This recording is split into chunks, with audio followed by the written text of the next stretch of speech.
Salut, c'est Nabil et bienvenue dans cette vidéo et aujourd'hui on va voir quelles sont les 5 plus grosses erreurs à ne pas faire dans sa diète. Si vous faites de la musculation ou que vous faites un autre sport à côté ou que vous prévoyez tout simplement éventuellement de faire une diète ou de changer votre manière de manger, moi ce que je vous invite à faire c'est de faire pause sur ce que vous étiez en train de faire. Regardez cette vidéo jusqu'à la fin parce que ces 5 plus grosses erreurs, ce sont des erreurs que la plupart des gens font souvent et que je reçois souvent généralement dans les réseaux sociaux. Pour ceux qui ne me suivent pas, ça fait depuis 4 ans que je fais du street workout et 5 ans que je fais de la musculation au pas du corps. Au tout début, la diète n'était pas forcément le sujet qui m'intéressait le plus. Mais après, au fur et à mesure, comme il a fallu que je passe à différents niveaux, sachant que pour passer dans des niveaux beaucoup plus hauts, donc pour perdre beaucoup plus de gras, avoir des abdominaux qui soient beaucoup plus visibles, etc., j'ai dû faire attention à ma diète. Je souhaitais tout simplement vous repartager mes retours d'expérience, ce que j'ai appris tout simplement de mes erreurs pour que vous puissiez tout simplement avoir une diète. Restez jusqu'à la fin, comme ça je vous donnerai aussi un plan d'action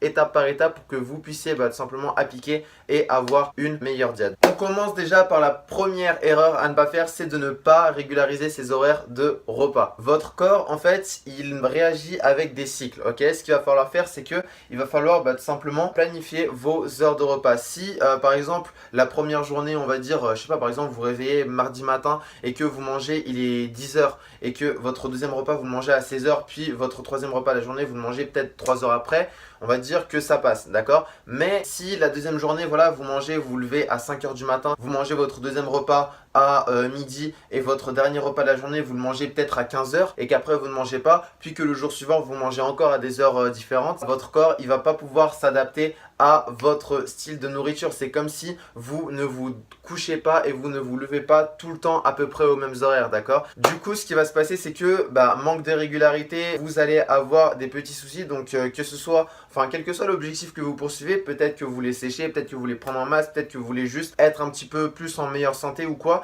Je ne sais pas quel est votre objectif, mais si vous ne mangez pas régulièrement, donc à des horaires fixes, pas forcément fixes bien sûr, mais il faut avoir des fourchettes, donc des tranches horaires assez fixes on va dire, et ça va être la première erreur tout simplement à éviter. La deuxième erreur, ça va être de ne pas calculer ce que vous mangez, d'accord? Donc, qu'est-ce que je veux dire par là? Est-ce qu'on doit faire des maths? Est-ce qu'on doit calculer le nombre de calories qu'on doit consommer? Est-ce qu'on doit faire ceci, cela? Peut-être que quand je dis calories, pour certains, je parle une autre langue, je ne sais pas. Mais par rapport à ça, ce que je veux dire, c'est que si vous ne faites pas attention déjà de une à la quantité d'aliments que vous ingurgitez dans votre organisme, ça va pas le faire, ok? Il faut avoir une certaine mesure. Après, est-ce que vous êtes obligé de calculer les macronutriments ou le nombre de calories dont vous avez besoin pour bien vous nourrir?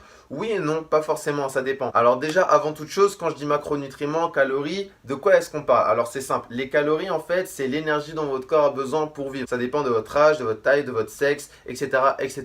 Pour ceux qui sont intéressés, qui veulent savoir comment calculer son taux de calories, combien de calories vous avez besoin pour être en forme tout simplement et avoir votre corps qui fonctionne correctement, ce que je vous invite à faire, c'est d'aller sur des sites comme MyFitnessPal ou alors d'utiliser l'application Yazio pour voir un petit peu comment est-ce que ça marche. De toute façon, si jamais vous donne des applications ou des liens, je vous mettrai tout dans les commentaires, comme ça il n'y aura aucun problème. Encore une fois, en fonction de votre corps, vous allez avoir des besoins en macronutriments qui sont différents, donc en fonction déjà de votre corps et aussi en fonction du but que vous cherchez à atteindre. Après, ce que je veux dire par ne pas calculer ce que vous mangez, donc vous n'êtes pas obligé bien évidemment de calculer au milligramme près ce que vous mangez bien évidemment, mais au moins juste voilà, si vous faites une sèche, essayez de vous dire ok, j'ai une limite, c'est ça. Si vous êtes en prise de masse, vous dites voilà, j'ai un truc minimum, c'est ça. Ou alors si vous voulez vous mettre en forme, vous dites ok, je dois manger un minimum de fruits et de légumes ou autre, ok. Et justement ça va déboucher sur la troisième erreur à ne pas faire. Donc la troisième erreur à ne pas faire va être de ne pas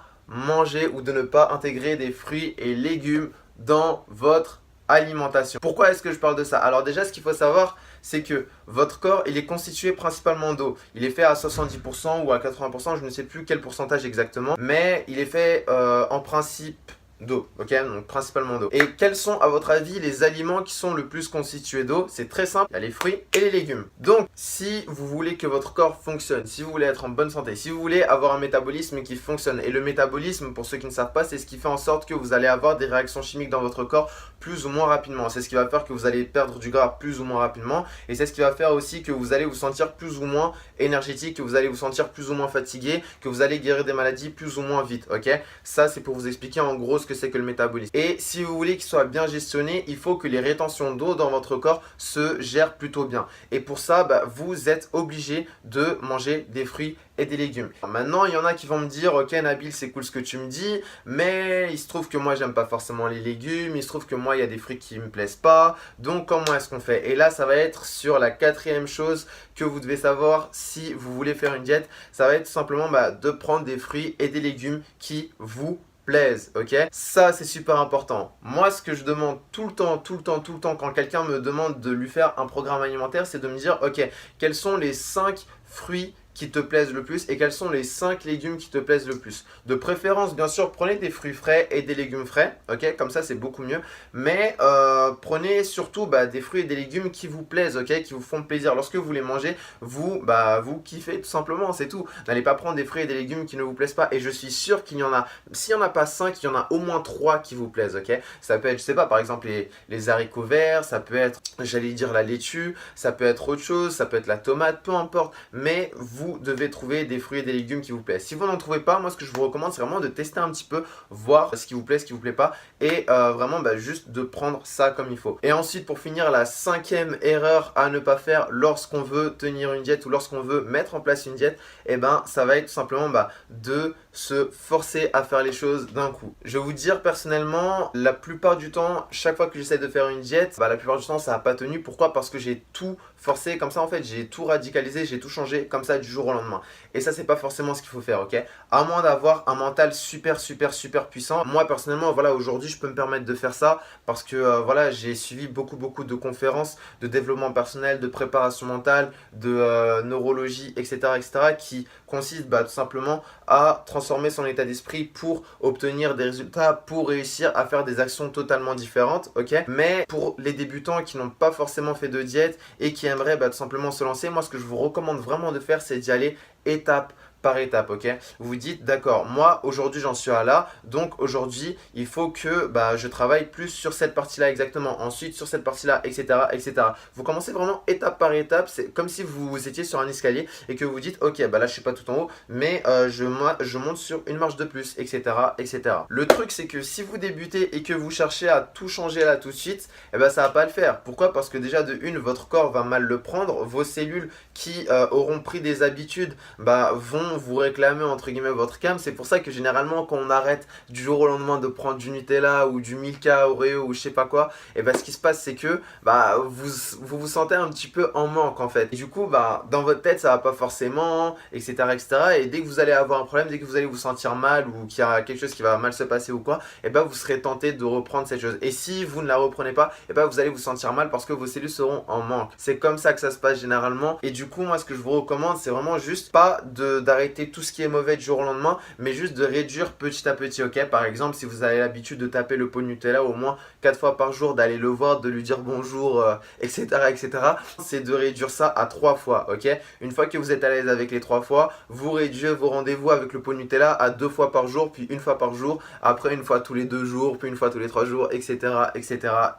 Moi, c'est vraiment ce que je vous invite à faire. Je vous ai donné l'exemple avec le pot de Nutella, mais ça peut s'appliquer avec d'autres choses. Je sais pas, par exemple, peut-être que votre kiff, c'est pas forcément le pot de Nutella, mais ça peut être les tacos, ou le fait d'aller au kebab, ou d'aller au McDo, ou je ne sais quoi, ok? Donc, juste réduisez vraiment les choses étape par étape en fonction de là où vous en êtes et faites les choses correctement. Maintenant, je vous ai donné les 5 erreurs à ne pas faire au niveau de la diète. Mais peut-être qu'il y en a qui en veulent plus, peut-être qu'il y en a qui se disent, ok, voilà, maintenant je sais ce qu'il faut pas que je fasse, mais j'aimerais avoir un plan, un programme nutritionnel ou quoi que ce soit. Et moi, ce que je vais faire maintenant, c'est que je vais vous donner des astuces là, tout de suite, maintenant, pour que vous puissiez établir votre propre plan pour faire votre propre diète là, maintenant, tout de suite. Alors déjà, avant de commencer, vous savez que vous ne pouvez pas faire quelque chose sans avoir défini un objectif principal, d'accord? Donc moi ce que je vous invite à faire, ça va être la première chose, de définir l'objectif que vous souhaitez atteindre avec votre diète. Et ça peut être n'importe lequel, ça peut être le fait de sécher, ça peut être le fait de prendre de la masse, ça peut être aussi le fait juste d'avoir un petit peu plus d'énergie, d'optimiser votre récupération, ou alors aussi le fait de vous équilibrer physiquement. Une fois que vous avez défini votre objectif, là ce qu'on va faire c'est qu'on va faire un plan détaillé étape par étape pour que vous puissiez atteindre vos objectifs. Alors déjà la première chose qu'il va falloir faire, ça va être de définir les besoins nutritifs de votre corps. Quand je parle de besoins nutritifs, c'est encore une fois de savoir de combien de calories est-ce que votre corps a besoin. Vous pouvez soit le faire manuellement ou alors le faire en utilisant des applications ou en allant sur internet. Il y a plein de choses, vous avez juste à taper calculateur de calories sur Google ou alors d'aller sur MyFitnessPal ou alors Yazo, comme ça au moins il n'y a pas de souci, vous allez tout simplement rentrer vos informations et puis calculer le nombre de calories dont vous avez besoin pour vous maintenir, ok. Une fois que vous avez fait ça, il faut calculer le nombre de calories dont vous avez besoin pour tout simplement atteindre l'objectif que vous voulez atteindre. Si vous voulez sécher, il va falloir que vous diminuez d'au moins, enfin d'à peu près 500 calories, bien sûr après ça dépend de vous, en moyenne c'est 500 calories. Si vous voulez par contre prendre en masse, vous devez rajouter en moyenne 500 calories en plus de ce dont vous avez besoin en temps normal, d'accord. Après, si c'est plus pour gagner en force, etc., ce ne sera pas forcément nécessaire, ok. Maintenant, la deuxième chose qu'il va falloir faire, une fois que vous avez calculé vos besoins pour atteindre vos objectifs, ça va être tout simplement de faire une liste des aliments que vous appréciez le plus et vous allez les classifier en 3 catégories. Donc les fruits, comme d'habitude, donc vous allez noter au moins minimum 5 fruits que vraiment vous appréciez de ouf. Sinon, si vous n'êtes pas à l'aise, vous dites ouais mais les fruits je trouve pas trop. En général les fruits on trouve assez facilement parce que voilà c'est sucré et tout.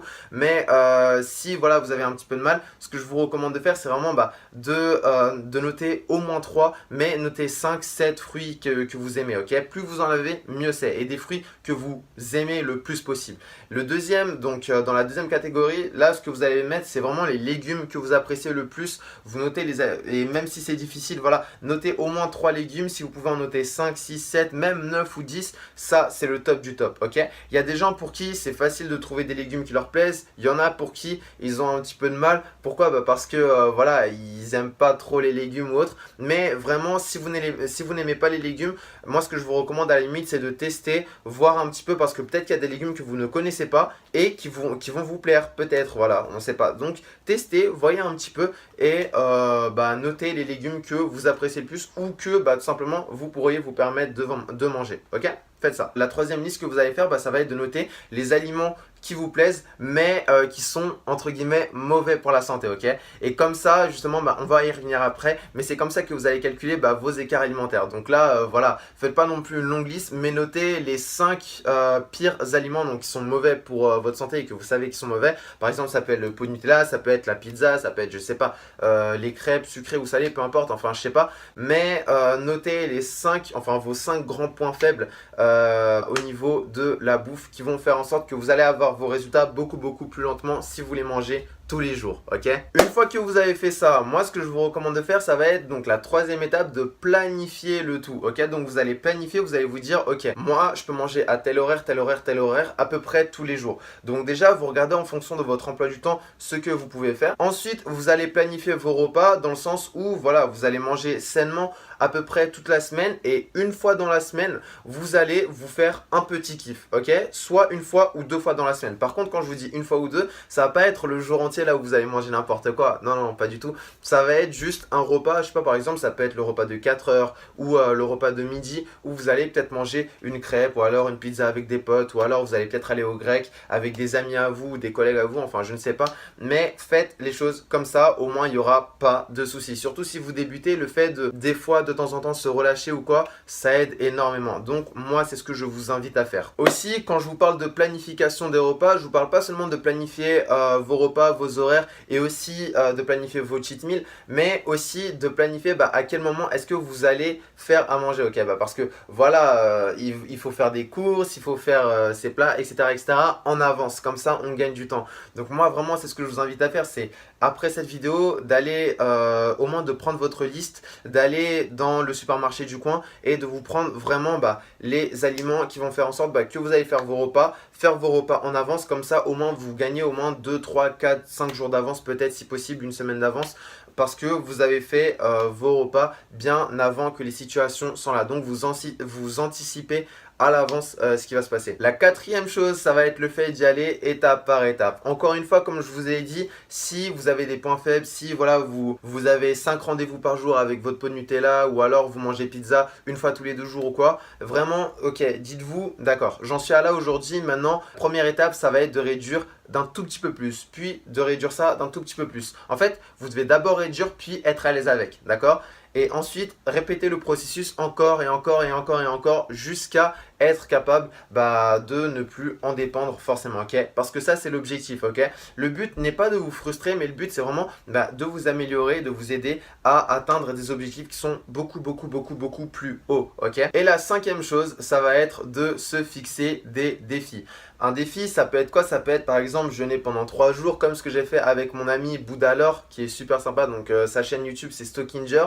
On a fait une vidéo sur la scène, donc je mettrai aussi le lien de la vidéo qu'on a faite dans la description. Dans cette vidéo-là, voilà, on parle de nos objectifs, de ce qu'on a fait un petit peu de cette année et tout. Mais ce que je vous recommande comme défi, ça peut être, je sais pas, par exemple, de vous dire, ok, pendant une semaine, comme ce que je suis en train de faire en ce moment, je ne mange que des légumes, de la viande et peut-être un tout petit peu de fruits, par exemple. Ça peut être intéressant. Ou alors, vous pouvez vous dire, ok, cette semaine-là, je ne touche pas le pot de Nutella. Ou alors, juste aujourd'hui, je ne touche pas le pot de Nutella. Ou alors, la prochaine fois qu'on me propose d'aller au resto ou autre chose, et vous allez vous dire, je dis non. Ça va être mon défi, par exemple. Ok? Donc, à vous de voir. Dites-vous quelle est la chose qui peut me faire progresser, quel défi pourrait me faire encore plus progresser. Et prenez-le vraiment comme un jeu, ok? Ne vous prenez pas la tête. Si voilà, vous avez envie de manger du Nutella de temps en temps ou de prendre des bonbons ou quoi, vraiment faites-le. Vous voyez, il n'y a pas de souci. Mais juste calculez les choses, essayez de progresser toujours étape par étape et faites les choses correctement, ok? Donc, si cette vidéo vous a plu, lâchez un petit like, abonnez-vous à la chaîne, activez la cloche si jamais ça vous a intéressé, partagez la vidéo avec des amis si vous pensez qu'elle peut les aider. Et aussi une chose, j'ai fait un programme d'entraînement totalement au poids du corps, donc pour ceux qui veulent s'entraîner à la maison, chez eux, dehors, peu importe, j'ai fait un entraînement là où je récapitule tout de A à Z et je vous donne aussi une liste d'exercices de musculation au poids du corps. Il y en a à peu près 60 que je vous montre dans un fichier PDF avec les vidéos. Donc comme ça au moins il n'y aura aucun souci, vous pourrez vous entraîner partout où vous voudrez et je vous explique tout de A à Z pour les personnes qui n'ont jamais fait de sport, pour celles qui souhaitent vraiment développer leur physique à fond ou qui souhaitent juste se remettre en forme ou qui souhaitent apprendre les bases du street workout ou qui aimeraient connaître un petit peu plus d'informations sur la nutrition. Et je vous ai mis le lien dans la description, ok? Donc on se retrouve de l'autre côté pour les plus motivés et je vous dis à la prochaine. Salut!